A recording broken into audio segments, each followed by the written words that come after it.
কাল রাতের থেকে ভাবছি আজকে সকালবেলা তাড়াতাড়ি উঠবো, কারণ হচ্ছে আজকে তাড়াতাড়ি আমার উঠতে হবে, তা না হলে আমি কাজগুলো না সময় মতো সারতে পাবো না। সেই জন্যই রাতের থেকে ভাবছিলাম, ওই জন্য আজকে আবার সকাল সকাল আমি তাড়াতাড়ি কিন্তু উঠে পড়েছি।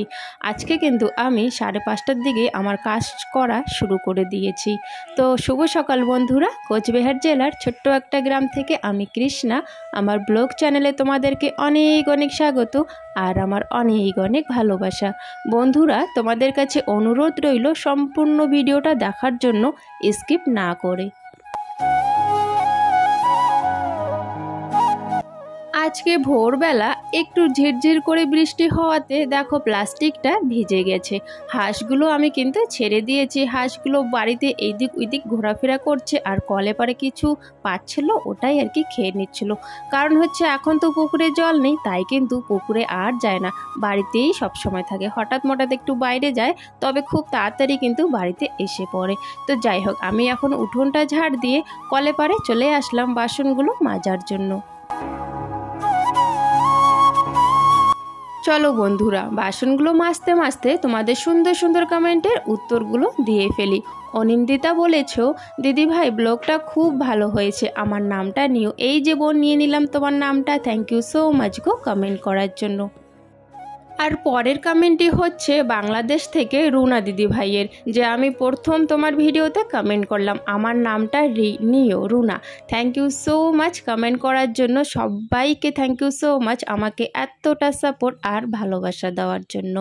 এইদিকে দেখো আমার কিন্তু বাসন মাজা শেষ, আমি বাসনগুলো ধুয়ে এখন হচ্ছে রান্নাঘরে রেখে দেবো।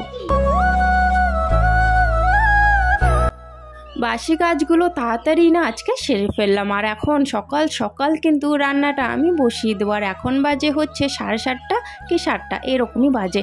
এখন খুব তাড়াতাড়ি ভাতটা আর কি বসিয়ে দিচ্ছি, কারণ যেহেতু আমাকে সময় মতো বের হতে হবে সেই জন্য। আর আজকে না বেশি কিছু রান্না করব না গো, শুধু একটা তরকারি রান্না করে ভাত রান্না করে কিন্তু চলে যাব একটুখানি আর কি খেয়ে। কারণ এখন যদি একটুখানি না খেয়ে যাই, তখন যে মানে সারাদিনে যে কখন আমি আসবো বাড়িতে তার কোনো ঠিক নেই। সেই জন্যে ভাবছি যে এক তরকারি ভাত রান্না করে অন্তত একটুখানি খেয়ে যাই। আর প্রীতি আর ওর বাবা তো বাড়িতে আছে, ওরাও ভাত খাবে, সেই জন্য এক তরকারি ভাত রান্না করেছি। ঘরে কিছু ছিল না যেহেতু, সেই জন্য আর কি বাইরের থেকে দোকান থেকে আর কি 10 টাকার সোয়াবিন নিয়ে এসেছি, সোয়াবিন রান্না করব আর হচ্ছে শুধু ভাত। তো এখানে সোয়াবিন যেহেতু রান্না করব, মশলাটা আমি করে নিচ্ছি। আর জিরেটা আজকে আর বাড়ছি না, কারণ হচ্ছে জিরের গুঁড়োর প্যাকেট আছে সেই জন্য। আর মেন কথা হচ্ছে কি বলো তো, এখন যাই রান্না করি না কেন অনেকটাই দেরি হয়ে যাবে। কারণ হচ্ছে মেন কথা তোমাদেরকে বলি, আজকে না ছেলেকে নিয়ে যাব একটু আউটডোরে। কোচবিহারে যে আমাদের আউটডোর আছে, হসপিটাল আছে আর কি সরকারি, তো সেখানে আর কি নিয়ে যাব।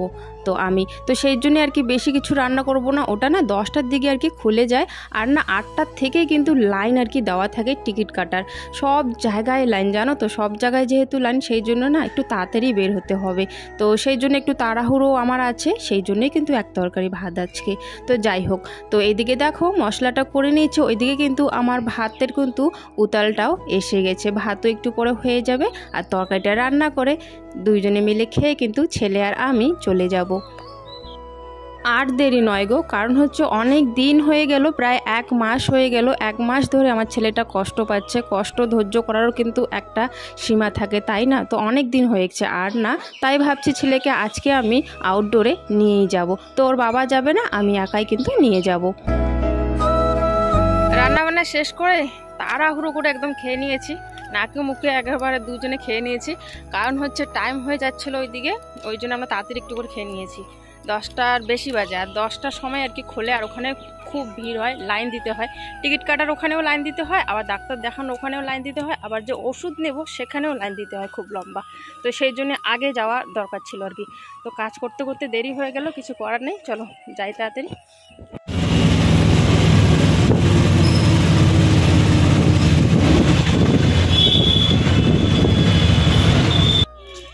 তো আমরা চলে এসেছি, এটা হচ্ছে কোচবিহার হসপিটাল আর এটার পেছনে কিন্তু হচ্ছে আউটডোর। তো সেখানে আর কি আমরা দুজন হেঁটে হেঁটে যাচ্ছি। আর এখানে তোমরা এখন দেখতে পারছো টিকিট কাটার লাইন, এটা প্রচুর লাইন, আরও অনেক দূর অব্দি লাইন আছে, পুরো ঘরটা একদম ভর্তি। ছেলে বলছিল তুমি এখানেও ভিডিও করছো, তো সেই জন্য ওকে একটু দেখাচ্ছিলাম আর আমি হাসছিলাম। আর এখানে চলে এসেছি। এখন এটা কোন জায়গা বলো তো? এখন হচ্ছে এটার লাইন হচ্ছে ডাক্তার দেখানো। তো ডাক্তার দেখানোর এখানেও কিন্তু প্রচুর লাইন দেওয়া আছে। আর এখানে আমাদের কিন্তু এখন ডাক্তার দেখা শেষ, ওষুধ নেওয়ার ওখানেও প্রচুর লাইন ছিল, সেটা তোমাদের সাথে আমি শেয়ার করিনি, অনেক ভিড় ছিল। আর এখন আমরা যাচ্ছি হচ্ছে বাড়িতে তো নয়, ওষুধ নিতে যাচ্ছি। ওষুধ নিয়ে তারপরে হচ্ছে প্রীতম নাকি আইসক্রিম খাবে, তো সেই জন্য ওকে একটা আইসক্রিম কিনে দেবো। আইসক্রিমটা খাওয়ার পর হচ্ছে আমরা গাড়িতে উঠবো।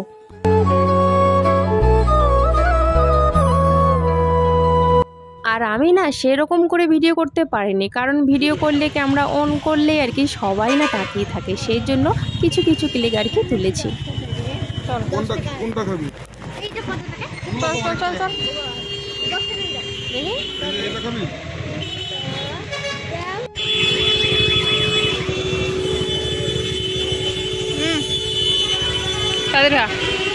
কাগজটা ছড়া,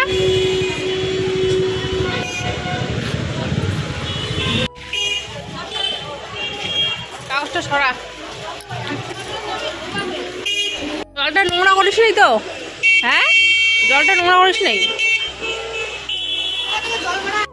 তো। চলো এখন হচ্ছে গাড়িতে উঠে পড়েছি, এখন বাড়ির দিকে আমরা কিন্তু যাচ্ছি। আর বাড়িতে এসে জানো না বন্ধুরা, প্রচুর কাজ আছে এখনও। সকালবেলা তো সেরকম কাজ সারা হয়নি, শুধু বাসি কাজগুলো সারা হয়েছিল, তবে আরও তো ঘরে কাজ আছে, সেগুলো সারা হয়নি।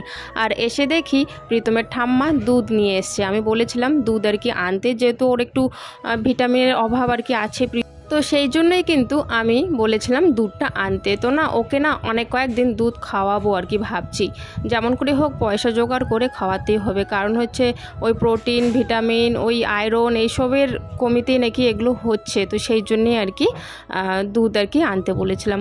আর এদিকে বাড়িতে এসে জানো তো দেখি প্রীতমের বাবা একটা দেখো এদিকে জানলা করে দিয়েছে খুব সুন্দর করে, তবে এখানে কিন্তু আরও কাজ বাকি আছে। ওই যে ওইদিকে যে জানলাটা আছে গ্যাসের ওইদিকে জানলাটা, সেই জানলাটার মতোই আর কি হবে এই জানলাটা পরে। আপাতত এখন যে এরকম করে বন্ধ করা খোলা করার জন্য টিনটা রেখে দিয়েছে। এখানে কিন্তু নেট লাগানো হবে, তারপর হচ্ছে কাঠ দিয়ে ওই আগে যে আমাদের একটা আছে জানলা সেরকমই আর কি গেট বানানো হবে। আর দেখো রান্নাঘরের কি অবস্থা হয়ে আছে, রান্নাঘরটা এখন আমি কিন্তু ভালো করব, পরিষ্কার করে রাখবো। আর ওইদিকে চুলাটাও একটু নোংরা হয়ে আছে, তো চুলাটাও আমার এখন পরিষ্কার করতে হবে। তো যাই হোক, জানলাটা কিন্তু বেশ ভালো হয়েছে। জানলাটা হওয়াতে দেখো কতটা আলো আসছে, আমি যেখানে রান্না করি সেখানে বেশ ভালোই কিন্তু আলো আসছে আর কি। আর আগে না কি হতো বলো তো, আমি তোমাদের সাথে সেরকম করে রান্নার ভিডিও শেয়ার করতে পারতাম না, কারণ যেহেতু আর কি ওই জায়গাটা অন্ধকার হয়ে থাকতো, সেই জন্যই কিন্তু বেশি আর কি তোমাদের সাথে শেয়ার করা হতো না। তবে এখন থেকে শেয়ার করা হবে, ওই জায়গাটাতে অনেকটাই কিন্তু আলো পড়ে। তো যাই হোক, এখন আমি হচ্ছে আমাদের গ্যাসের চুলোটা একটু ভিজে কাপড় দিয়ে পরিষ্কার করে নিচ্ছি। তবে গ্যাস কিন্তু নেই, গ্যাসে কিন্তু রান্না করছি না, তাও না একটু মুছে নিচ্ছি। আর ওখান থেকে এসেই না আমি জামা কাপড়গুলো সাইডে রেখে দিয়েছি, কালকে ধুয়ে দেবো। আর চানটাও কিন্তু করে নিয়েছিলাম। আর এখানে দেখো প্রীতমের বাবা টোটোটা আর কি দেখছে। টোটোটা কি হয়েছে বলো তো, সেদিন না ভাবছিল যে টোটোটা নিয়ে যাবে ঠিক করার জন্য, সেই জন্য ব্যাটারিগুলো আর কি বের করা হয়েছিল। এখন ব্যাটারিগুলো বসানোর পর টোটোটা মানে যা আর কি আগে চলতো, একটু বাজারে যাওয়া যেত, এখন না স্টার্টই নেয় না গাড়িটা, এরকম অবস্থা হয়ে গেছে। তো এই অবস্থায় নিয়ে যাবে বাজারে কি করে গাড়িটা ঠিক করার জন্য, সেটাই আর কি দেখছিল কোনোভাবে আর কি চালানো যায় নাকি গাড়িটা। আর এদিকে দেখো প্রীতমের হচ্ছে এই সব ওষুধগুলো কিন্তু লিখে দিয়েছিল। কিছু ওষুধ কিন্তু হসপিটাল থেকে দিয়েছে, আর কিছু ওষুধ কিন্তু যেমন এই ফাইলটা একটা মলম আছে, একটা ট্যাবলেটের পাতা আছে, তো সেইগুলো কিন্তু আমি বাইরের থেকে কিনে নিয়েছিলাম। আর জানো তো বন্ধুরা, ওষুধগুলো এনেও না আমি কিচ্ছুতেও শান্তি পাচ্ছি না গো। কেন বলো তো, এই যে তোমাদেরকে দেখাবো, এই যে মলমটা যে তোমরা দেখছো, তো এই মলমটা মানে প্রেসক্রিপশানে আর কি যে কাগজটা ডাক্তারের, সেখানে ডাক্তার কি লিখেছে ওই ভালো করে ওরা বুঝতেও পারছিল না যারা ওষুধ দেয় আর কি। তো মানে এইটাই আর কি বের করে দিল, জানা 2-3জনকে জিজ্ঞাসা করে জানাতানা করে আর কি এই মলমটা বের করে দিয়েছিল। তো আমার না একটু তখনই সন্দেহ হয়েছিল আদৌ ঠিক দিয়েছে কি না, কারণ ডাক্তারের লেখা একটু অন্যরকম হয় না, একটা ডাক্তারের লেখা লেখে, তো সবাই কিন্তু ডাক্তারের লেখা বুঝতে পারে না। তো হয়তো ওরা বুঝতে পারেনি, জানি না আমি কেন কি হয়েছে। তবে আমি না ইউটিউবে এসে সার্চ করে দেখেছিলাম, এটা না চুলকুনির মলম বলছে, যে দাউদ টাইপের হয় বা কোনো কিছু যদি শরীরের বাইরে চুলকুনি হয় তাহলে নাকি এই মলমটা আর কি দেওয়া হয়। তো এই যে আমার সন্দেহ আরও বেড়ে গেল, আমার এই টেনশনে এখন আছি।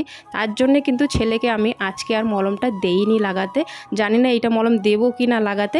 তবে হ্যাঁ, এইটা কিন্তু ওই 200 টাকার মতো দাম নিয়েছে, 176 টাকা, হ্যাঁ 176 টাকা এরকম দাম নিয়েছে। দামটাও কিন্তু অনেক, তাই না? আর মলমটাও সেরকম দেয়নি আর কি, ইউটিউবে সার্চ করে তো আমি সেটাই দেখলাম আর কি। তো সেটাই আর কি আমার একদমই ভালো লাগছে না। তো যাই হোক বন্ধুরা, এখানে দেখো বেলুন সাজিয়ে রেখেছি প্রীতম আর প্রীতি। তো আজকের ব্লগটা বেশি আর লম্বা করছি না, এখানে শেষ করছি। দেখা হচ্ছে তোমাদের সাথে আগামীকাল নতুন একটা ব্লগের সাথে। সবাই ভালো থেকো, সুস্থ থেকো।